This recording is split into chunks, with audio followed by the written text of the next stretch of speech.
நீங்கள் சத்தமாக பேசக்கூடாது, பெரிய வேலைகள் ஒன்று செய்யக்கூடாது, பிரயாணங்கள் அதிகமாக பண்ணக்கூடாது என்று சொல்லி எனக்கு எச்சரித்தார்கள், அட்வைஸ் பண்ணினார்கள். ஆனா அதற்கு மாறாக நான் அதிகமாக முன்பைய பார்க்கிலும் சத்தமாக ஜெபித்தேன், முன்னைய பார்க்கிலும் அதிகமாக சத்தமாக பிரசங்கம் பண்ணினேன், அதிகமாக பிரயாணங்களை பண்ணினேன். இவ்விதமாக கர்த்தருடைய கிருபையை என்னை போன்ற ஆபரேஷன் செய்தவர்கள் சொன்னார்கள், ஐயோ நீங்கள் இவ்வளவு சத்தமாக பேசுகிறீர்கள், இவ்வளவு சத்தமா ஜெபிக்கிறீர்கள், எங்களுக்கு சத்தமா பேசக்கூட முடியவில்லை என்று சொல்லி.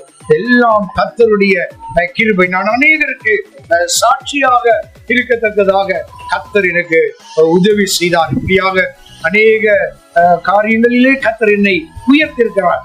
பல நாடுகளுக்கு போகும் கர்த்தர் எனக்கு கிருபை கொடுத்தார். அதுக்காக கர்த்தரை நன்றியோடு துதிக்கிறேன். ஒன்றுக்கு தகுதி இல்லாத என்னை இவ்விதமாக கர்த்தர் என்னை கனப்படுத்தி என்னை உயர்த்தி என்னை வழிநடத்தினார். கர்த்தருடைய வார்த்தை சொல்லுகிற பிரகாரமா, ஒருவன் எனக்கு ஊழியம் செய்தால் பிதாவானவர் அவனை கனம் பண்ணுவார் என்கிற அந்த வார்த்தையின் படி கர்த்தர் என்னை இன்றைக்கும் என்னை கனப்படுத்துகிறார், என்னை நடத்துகிறார், என்னை வழி நடத்துகிறார். இன்னும் நான் உயிரோடு இருக்கும் நாளெல்லாம் கர்த்தருக்கென்று ஊழியம் செய்ய வேண்டும் என்கிற அந்த வாஞ்சை, அந்த விருப்பத்தை கர்த்தர் இன்னும் நாளுக்கு நாள் எனக்கு அதிகரித்துக் கொண்டே கொடுத்து கொண்டிருக்கிறபடினாலும் கர்த்தரை நன்றியோடு கூட துதிக்கிறேன்.